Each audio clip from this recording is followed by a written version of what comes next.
ఆశ ఆశ లేని మనిషే ఉండరు.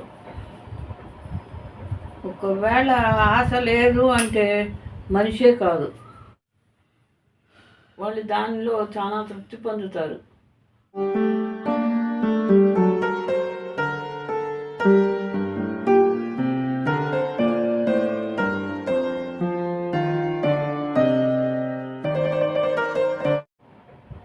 హలో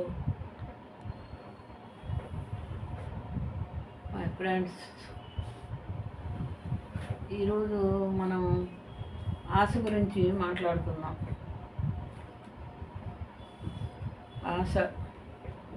ఆశ లేని మనిషే ఉండరు.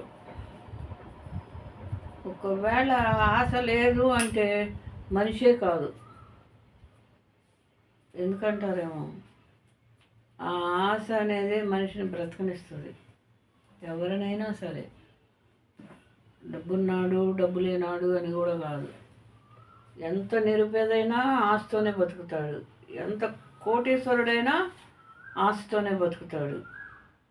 కాబట్టి ఆశ అనేది జీవితంలో ముఖ్యమైన పాయింట్. ఆశ అంటే అతి ఆశ ఉండకూడదు. అతి ఆశ ఎప్పుడైనా మనకి అదొక వ్యసనంగా తయారవుతుంది. ఎంతసేపటికి ఆశ పడాలి. అది మన తాతకు తగ్గట్టు ఉండాలి. అది మనం సాధించుకోగలిగేట్టు ఉండాలి.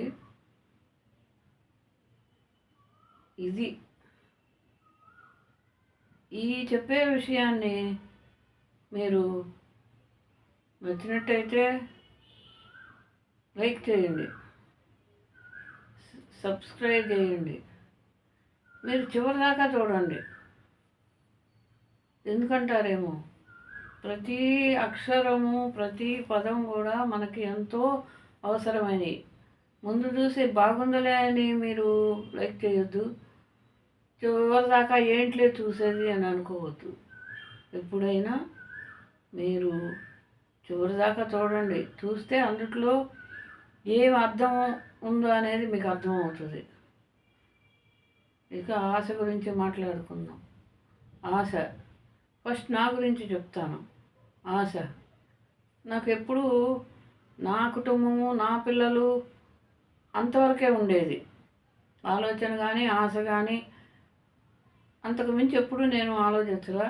కానీ ఇప్పుడు మీరందరూ నాకు ఇచ్చే విలువకి, మీరు చేస్తున్న సపోర్ట్కి నాకు చాలామంది సబ్స్క్రైబ్ చేయాలా, నేను ఎదగాల, నా గురించి జనానికి తెలవాలా అన్న ఆశ ఎక్కువయ్యింది.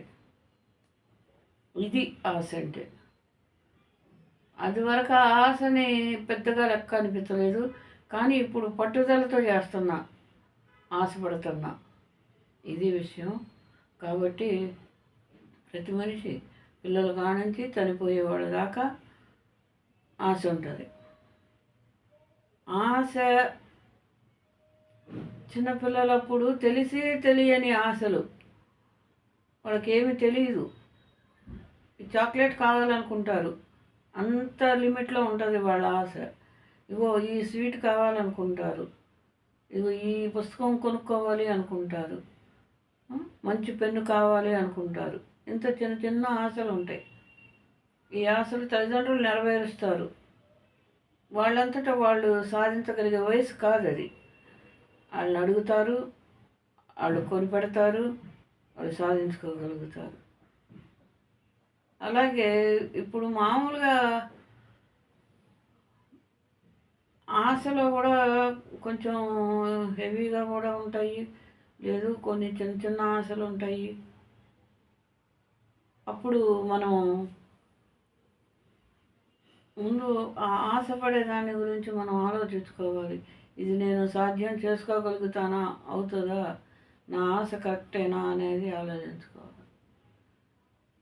అప్పుడు ఏమవుతుందంటే మన లిమిట్స్లో మనం ఉండగలుగుతాం. ఎక్కువ ఆశపడ్డాం అనుకో, అది సాధించలేం. దాన్ని అత్యాశ అంటారు. అత్యాశ ఎప్పటికీ పనికిరాదు. చదువు విషయంలో కూడా పిల్లలు మంచి మార్కులు రావాలి, బాగుండాలి,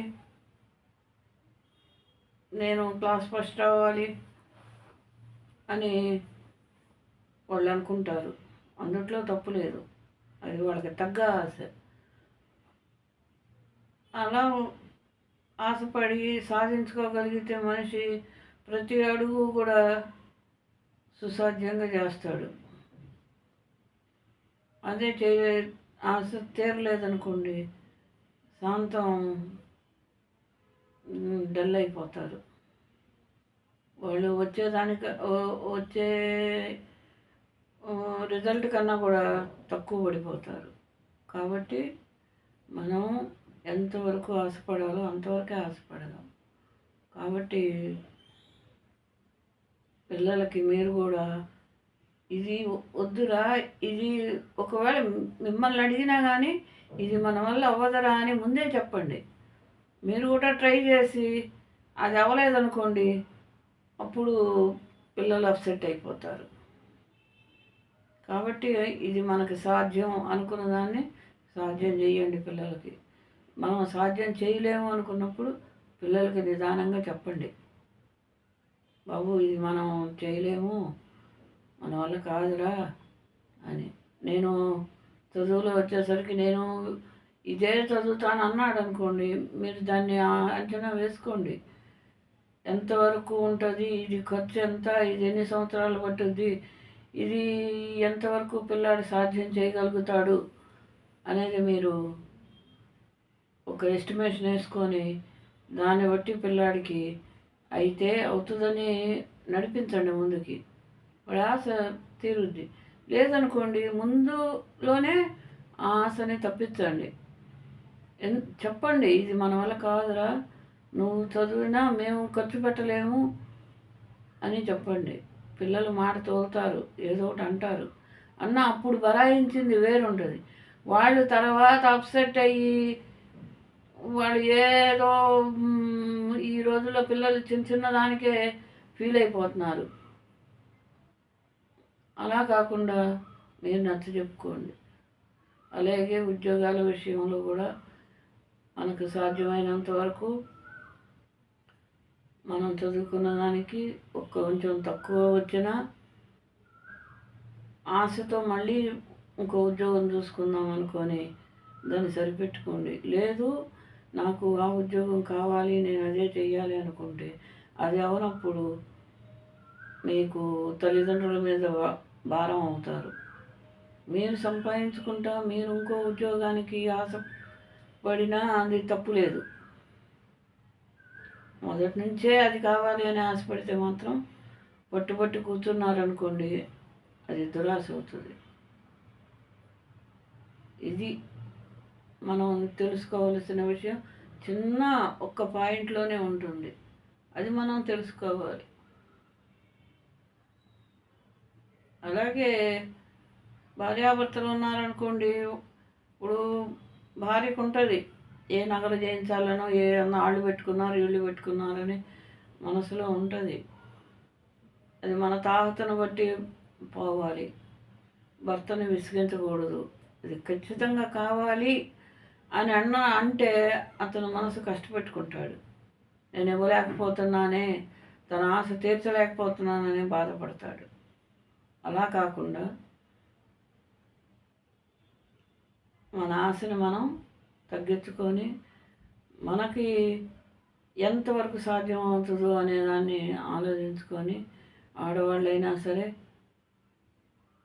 భర్తను ఇబ్బంది పెట్టకుండా మీరు ఉండగలిగితే మీ ఫ్యామిలీ ఎంతో హ్యాపీగా ఉంటుంది. అలాగే పెద్దవాళ్ళు అయిపోయారనుకోండి, ఉంటుంది